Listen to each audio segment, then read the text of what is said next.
পোশাক তৈরি খাতে বড় দুই বাজার মার্কিন যুক্তরাষ্ট্র ও ইউরোপীয় ইউনিয়নে বাংলাদেশের রপ্তানি কমেছে উল্লেখযোগ্য হারে। ইউতে 4.84% কমলেও মার্কিন যুক্তরাষ্ট্রে কমেছে 10.28%। ইউরোপীয় ইউনিয়নের পরিসংখ্যান কার্যালয় Eurostat and US department of commerce আওতাধীন অফিস অফ টেক্সটাইল অ্যান্ড অ্যাপারেলের তথ্য মতে 2023 সালের জানুয়ারি-জুলাইয়ের তুলনায় চলতি বছরের এ সময়ের পার্থক্য দেখা যায়।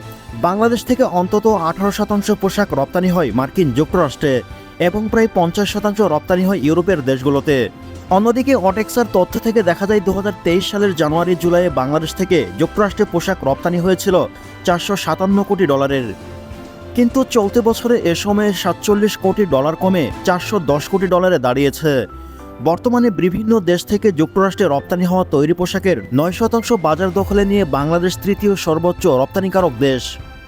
অন্যদিকে ইউরোস্ট্যাটের তথ্য দেখা যায় ইউরোপে 2023 সালের জানুয়ারি-জুলাই রপ্তানি হয়েছে $1168 কোটি। 2024 সালে একই সময়ে $566 কোটি দাঁড়িয়েছে $1111 কোটি।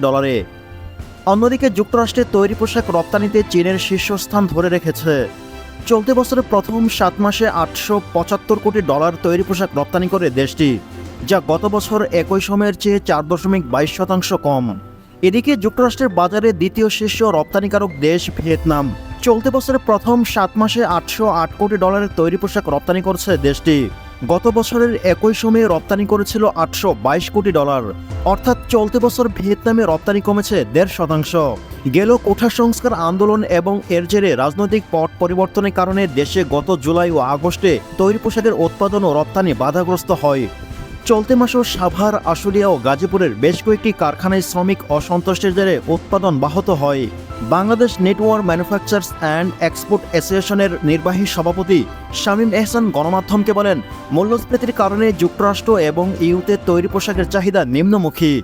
অন্যদিকে যুক্তরাষ্ট্র আমাদের ডিউটি ফ্রি অ্যাক্সেস নেই, যার কারণে সে দেশের ব্যবসায়ীরা আমাদের তুলনায় যেসব দেশের ডিউটি ফ্রি অ্যাক্সেস আছে সেসব দেশকে বেশি প্রাধান্য দিচ্ছে। ইউরোপের দেশগুলোতে আমাদের ডিউটি ফ্রি অ্যাক্সেস থাকায় সেখানে সমস্যা হচ্ছে না, তবে সেখানে মূল্যস্ফীতির কারণে চাহিদা নিম্নমুখী, যার জন্য সেখানে রপ্তানি নিম্নমুখী। তবে মার্কিন যুক্তরাষ্ট্র যে হারে কমেছে তার কম ইউরোপের দেশগুলোতে।